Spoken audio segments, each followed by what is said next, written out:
दोस्तों नमस्कार। मैं एक बार फिर आपके सामने उपस्थित हूँ एक नए विषय को लेकर। दोस्तों आज बात करेंगे, लेकिन बात करने का मन आज बहुत मन भारी हो रहा है दोस्तों, बहुत ही बुरा लग रहा है। बात करना भी जरूरी है क्योंकि बात ही ऐसी है। लेकिन जब से ये सुना है कि जज साहब यशवंत वर्मा, जो high court Delhi high court के जज थे, उनके यहाँ आग लग गई और आग को बुझाने के लिए फायर ब्रिगेड को बुलाना पड़ा। और फायर ब्रिगेड के लोगों ने आग बुझाने के बजाय और आग लगा दी। मैं ये इसलिए कह रहा हूं दोस्तों कि फायर ब्रिगेड ने वहां जज साहब के घर से 50 करोड़ रुपए नकद बरामद किए। पूरी कहानी और पूरी बात बताएंगे दोस्तों, लेकिन उसके पहले हम ये कहना चाहते हैं कि अगर आपने हमारे YouTube चैनल महावीर समता संदेश को अभी तक सब्सक्राइब न किया है तो सब्सक्राइब कर लें, बेल आइकन दबाना न भूलें। और अगर वीडियो अच्छे लग रहे हैं तो लाइक करें, फॉरवर्ड करें और कमेंट बॉक्स में जाएं, कमेंट लिखें, सुझाव दें और दूसरों को भी भेजें। तो दोस्तों इस अपील के बाद बात मैं कह रहा था कि आज बहुत मन भारी हो रहा है, क्योंकि आज दो जजों के बारे में जो मैंने सुना और पढ़ा, उससे मन इतना खराब हो गया है। एक्चुअली क्या बताऊं मैं आपको कि हम किस न्याय व्यवस्था में रह रहे हैं और किस पे भरोसा कर रहे हैं। सबसे बड़ी बात यह है कि न्याय मिले ना मिले वो एक अलग बात है, लेकिन न्याय मिलने का जो भरोसा है, विश्वास है, वो ही खत्म हो जाता है जब इस तरह की घटनाएं सुनते हैं। ये कोई पहली घटना नहीं है, हालांकि ये पहले भी इस तरह के कई धंधे हुए हैं। मैं आपको बताऊंगा, कुछ बातें करूंगा आपसे। लेकिन ये मतलब यशवंत वर्मा जो हैं इलाहाबाद हाई कोर्ट से अ, इलाहाबाद हाई कोर्ट में 2014 में अपॉइंट हुए थे और उसके बाद अभी दिल्ली हाई कोर्ट में है ये। और दिल्ली हाई कोर्ट में इनके घर में आग लग गई थी, उसकी वजह से फायर ब्रिगेड को बुलाना पड़ा और फायर ब्रिगेड ने वहां आने के बाद जब आग बुझाई तो वहां पर 50 करोड़ रुपए उनको बरामद हुए, कैश। तो सवाल उठता है कि ये 50,000 करोड़ जज साहब के पास नकद कहाँ से आए। और रुपया तो मिला जो मिला, लेकिन इसके बाद की कहानी और भी ज्यादा चिंताजनक और अवसाद पैदा करने वाली है कि सुप्रीम कोर्ट के ने अपनी कॉलेजियम की मीटिंग बुला करके जज साहब का केवल ट्रांसफर कर दिया वापस कि इलाहाबाद से आपको मतलब दिल्ली से आपको वापस जहां से आप आए इलाहाबाद वहीं भेजा जाए। तो ये तो कोई बात मतलब जमा नहीं मामला, क्योंकि इतना बड़ा केस आज तक जुडिशरी के पास 50 करोड़ का केस नहीं मिला, कभी नहीं मिला। और ये मिला है तो इसके ऊपर लीगल कार्रवाई होनी चाहिए थी पूरी, बजाय इसके कि उनको मतलब स्थानांतरित कर दिया जाता। मेरे मेरे ख्याल से ये दिल्ली हाई कोर्ट के जज साहब यशवंत वर्मा को आप चाहे सजा दो चाहे बचा लो, इससे कोई खास फर्क पड़ने वाला नहीं है। अगर सुप्रीम कोर्ट मतलब यशवंत वर्मा को आप सजा भी दे दोगे तो कोई फर्क नहीं पड़ेगा और आप बचा भी लोगे तो कोई फर्क नहीं पड़ेगा, क्योंकि पूरी हमारी जो न्याय व्यवस्था है वो सड़ गई है। उसी का पोस्टमार्टम, उसी उसी की सर्जरी होना जरूरी है। पोस्टमार्टम तो नहीं कहूंगा क्योंकि मरी नहीं है, अभी तक सड़ी है, सड़ गई है। और उस सड़ी सड़ी गली व्यवस्था को का कि सर्जरी बहुत जरूरी है, बिना सर्जरी के अब ये व्यवस्था नहीं चल सकती।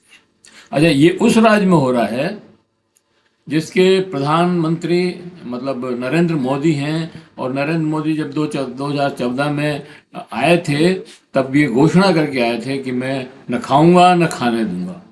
और एक और घोषणा की थी उन्होंने कि no tolerance about corruption, corruption के प्रति कोई टॉलरेंस नहीं है, सख्त कार्रवाई करेंगे।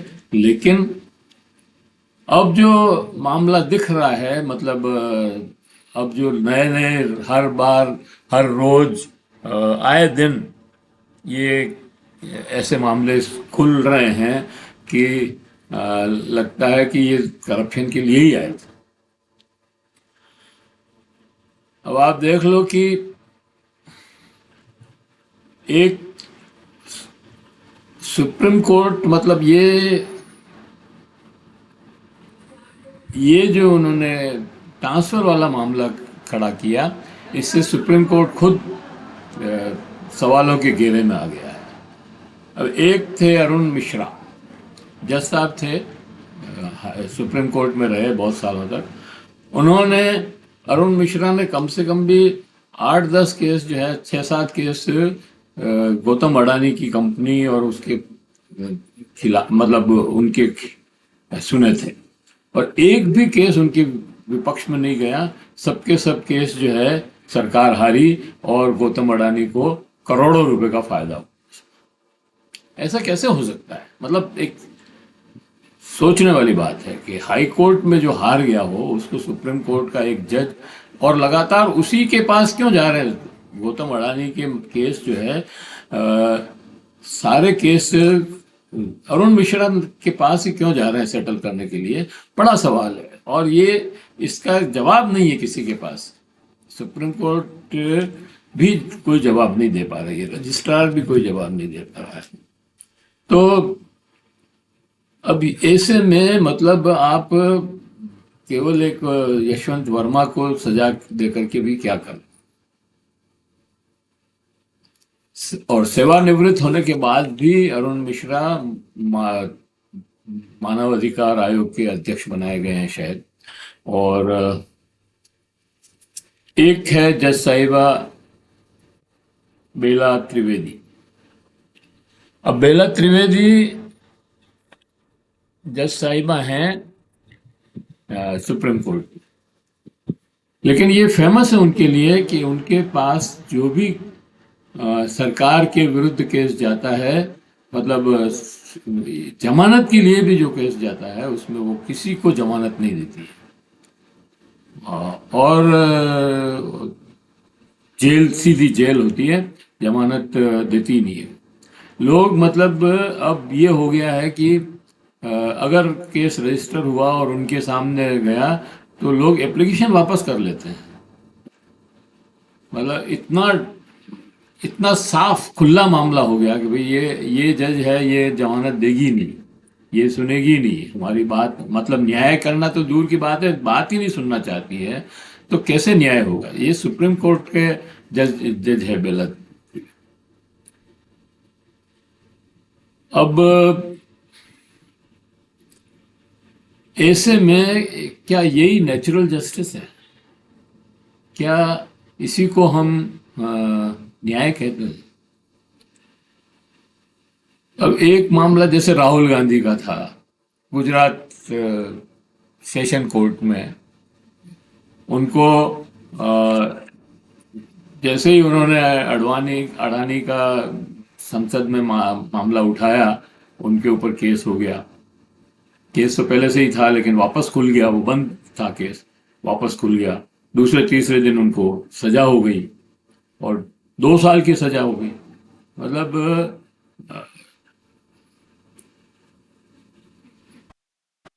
मानहानि के केस में 2 साल मैक्सिमम सजा है, और वो मैक्सिमम सजा राहुल गांधी को इसलिए हो गई ताकि उनकी सांसदी चली जाए। तो ये कोई आसान बात है? अपने आप हो जाता है। और फिर हाई कोर्ट ने भी उसको, गुजरात हाई कोर्ट ने भी उसको एज इट इज रखा। तो ठीक है कि सुप्रीम कोर्ट ने उसके ऊपर संज्ञान लिया और सुप्रीम कोर्ट में राहुल गांधी की सांसदी भी बची और न्याय भी हुआ। लेकिन क्या ये न्याय है? अच्छा, फिर इन लोगों ने जो न्याय दिया, सेशन जज हो या हाई कोर्ट हो, उनके ऊपर कोई रिमार्क नहीं है, कोई उनके ऊपर दंड नहीं है। और दंड हो क्या?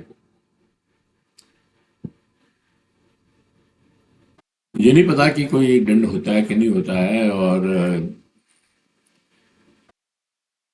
अब ऐसा ही एक मामला चंडीगढ़ के मेयर का था। आपने सबने देखा कि मेयर साहब कैमरे के सामने वो निशान लगा रहे थे, पेन से काट रहे थे और निशान लगा रहे थे, और वो बैलेट गिनने थे। सब कुछ देखा। सुप्रीम कोर्ट ने कहा ये तो डेमोक्रेसी है ही नहीं, ये तो डेमोक्रेसी के ऊपर मतलब मजाक है डेमोक्रेसी का। उसके बाद भी उन मेयर साहब के ऊपर कोई कार्रवाई नहीं हुई, कोई दंड नहीं मिला। क्या है ये?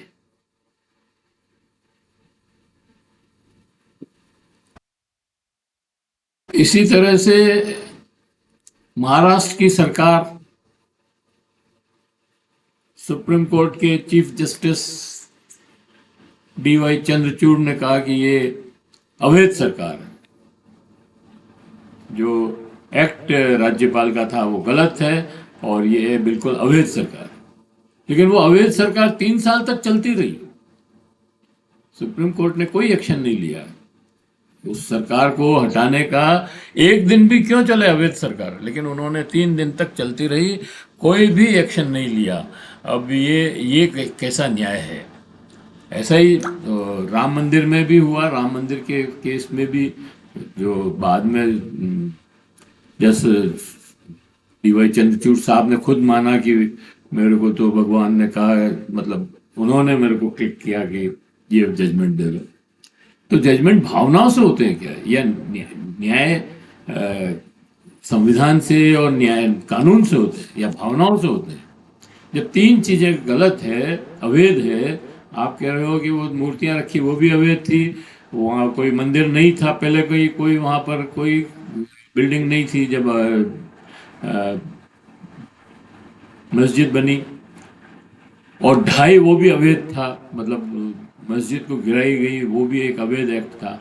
तो तीन अवैध एक्ट की कोई सजा नहीं दी आपने, और आपने जो है वो मंदिर बनवा दिया वहां पर। तो ये कैसे न्याय है? मतलब ये हम कैसे इसको न्याय मान सकते हैं? और ये न्याय की मजाक नहीं है तो क्या है? इलेक्शन बॉन्ड का इतना बड़ा भ्रष्टाचार पकड़ाया, करोड़ों रुपए, और सुप्रीम कोर्ट के सामने प्रूव हो गया ये तो। मतलब वो जो डिटेल आई है सुप्रीम कोर्ट के सामने रखी गई उसको, और उसमें ये प्रूव हो गया कि इतना इतना पैसा इस तरह से गिरफ्तार किया और फिर उनको बेल करवाई और इतना पैसा लिया, उसके बाद बेल करवाई। ये बहुत साफ क्लियर कट उसमें है।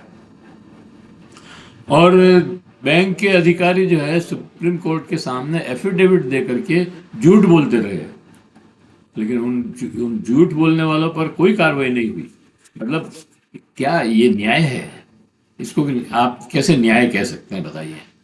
और वो जो सॉलिसिटर जनरल क्या है, तुषार मेहता जी, उनके ऊपर क्यों नहीं कार्रवाई हो? वो इस तरह के झूठे केसेस करवाते हैं और लड़वाते हैं। और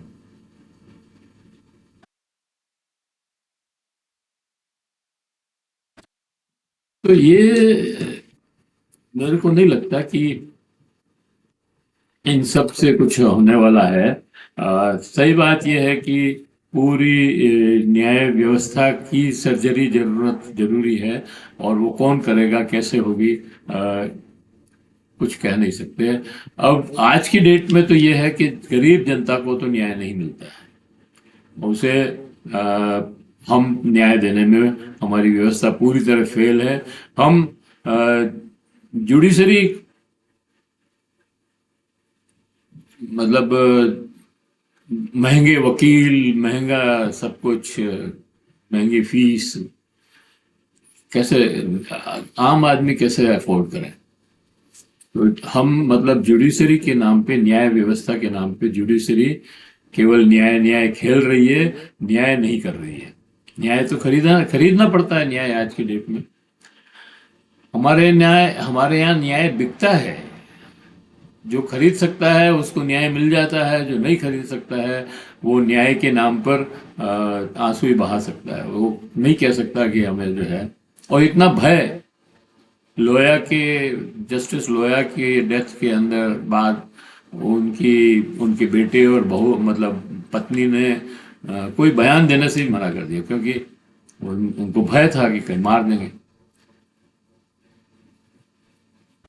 क्या क्या बताएं अब आपको। यशवंत वर्मा के घर से 50 करोड़ रुपए मिलने के बाद तो ये सिद्ध हो गया कि न्याय बिक रहा है। और मजे की बात यह है कि सुप्रीम कोर्ट केवल ट्रांसफर करके उसको छोड़ देना चाहता है कि भाई आप इलाहाबाद से आए, इलाहाबाद चले जाओ, आप यहाँ पे कोई काम नहीं। तो ये ट्रांसफर करना कोई दंड है? मतलब उन्होंने 50 करोड़ रुपए जो इकट्ठे किए, जो भ्रष्टाचार किया, जो बेईमानी की, जो चोरी की, उसके ऊपर कोई दंड नहीं देंगे आप। वो अलग बात है कि बार एसोसिएशन ने इस ट्रांसफर का विरोध किया है, और अब देखते हैं क्या होता है। अब शायद इसकी इंक्वायरी भी क्या होगी, मतलब कोई भी इंक्वायरी करेगा तो क्या करेगा, वो भी पैसे ले लेगा, 2 करोड़ 2 करोड़। हद तो ये है कि हमारी न्याय व्यवस्था भ्रष्टाचार ही दिया था कि कैसे हमारी अवैध सरकार चल रही है। एक और मामला श्याम मीरा सिंह ने अपने एक्स पर लिखा है, और वो है गुजरात का। गुजरात के जज मनसुख लाल व्यास पहले गांधीनगर लीगल डिपार्टमेंट में थे, जिन्हें 2016 में जामनगर में सेशन कोर्ट में प्रिंसिपल जज बना दिया, जहां पर संजीव भट्ट का केस दूसरे जज के सामने चल रहा था। आपको मालूम है ना, संजीव भट्ट आईपीएस अधिकारी है, और जिन्होंने नरेंद्र मोदी के सामने ये कहा था कि ये गलत कर रहे हैं आप। ये जो गोधरा कांड का मामला था जिसमें, और उनको फिर किसी दूसरे केस में फंसा करके और जेल डाल दिया। और ये जज साहब जो आए हाथी, ये जामनगर सेशन जज कोर्ट में, जैसे बीच ट्रायल में मनसुख लाल व्यास ने अपने पास ले लिया। मतलब बीच ट्रायल में, ट्रायल चल रही थी, दूसरे जज साहब देख रहे थे उसके, क्यों लिया भाई इन्होंने, और इनको उम्र कैद की सजा सुना। 2024 में मनसुख लाल रिटायर्ड हो गए। अब आप मजे की बात देखिए कि जज साहब मनसुख लाल व्यास से रिटायर्ड हो गए, और रिटायरमेंट के 8 महीने बाद उनको गुजरात हाई कोर्ट में फिर से अपॉइंट कर दिया, जज बना दिया। ये क्या है? ये कौन सा न्याय है? क्या उनके बिना कोर्ट नहीं चलती? जग जग जग मनसुख लाल व्यास के बिना क्या गुजरात हाईकोर्ट नहीं चलती? 8 महीने बाद उनको वापस जज बनाया जाए। और ये सारा खेल उस राज्य में हो रहा है जिसमें ये घोषणा की गई कि न खाऊंगा न खाने दूंगा। ये लक्षण दिख रहे हैं आपको, न खाऊंगा न खाने दूंगा। और नो टॉलरेंस अगेंस्ट करप्शन। तो ये है नो टॉलरेंस अगेंस्ट करप्शन।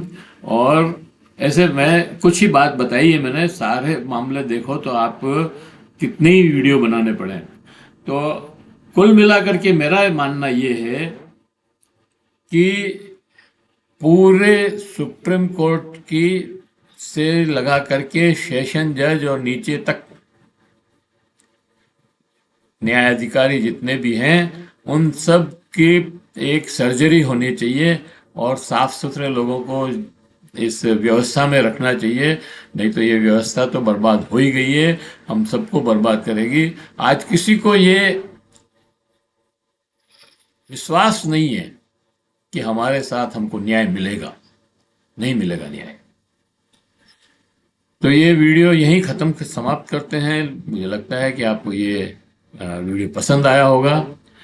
मैं ये और कहना चाहता हूँ कि हमारी कोई दुर्भावना नहीं है सुप्रीम कोर्ट की या न्याय व्यवस्था से या किसी जज से, लेकिन जो स्थितियां हैं वो बहुत भयंकर है दोस्तों, और इसलिए ये सब कहना पड़ रहा है। और सर्जरी बहुत जरूरी है। कौन करेगा? ये सरकार तो नहीं करेगी, एटलीस्ट ये सरकार नहीं करेगी, ये सुप्रीम कोर्ट भी नहीं कर सकता है, इसके जज साहब भी नहीं कर सकते। मुझे नहीं लगता कि संजीव खन्ना में इतनी ताकत है कि वो इस पूरी व्यवस्था की सर्जरी करके इसको ठीक कर दें। और कैसे ठीक होगी ये भी मेरे पास कोई इसका इलाज भी नहीं है कि इस तरह से इसको करेंगे तो ठीक हो जाएगा, ये भी नहीं है। ये भी हमको विचार करके, चर्चा करके, बातचीत करके ही निकालना पड़ेगा, तभी जा करके ये हो पाएगा। खैर, जो भी है, इस पर आप भी विचार कीजिए कि कैसे इस न्याय व्यवस्था में बदलाव लाया जा सकता है, इस न्याय व्यवस्था को पारदर्शी बनाया जा सकता है, इस न्याय व्यवस्था को भ्रष्टाचार मुक्त बनाया जा सकता है। इसके ऊपर हम सब लोगों को विचार करना चाहिए और एक नई व्यवस्था बनाने की ओर एक अभियान चलाना चाहिए जिसमें एक नई न्याय व्यवस्था बन सके। धन्यवाद आपका। और अगर आपने अभी तक हमारे YouTube चैनल महावीर समता संदेश को सब्सक्राइब न किया है तो सब्सक्राइब कर दें, बेल आइकन दबाना न भूलें। अगर आपने को वीडियो अच्छा लगे तो आप इसको लाइक करें और लोगों को भेजें, और कमेंट बॉक्स में जाएं, कमेंट लिखें, सुझाव दें। आपके कमेंट और सुझाव हमें और बेहतर करने की ओर अग्रसर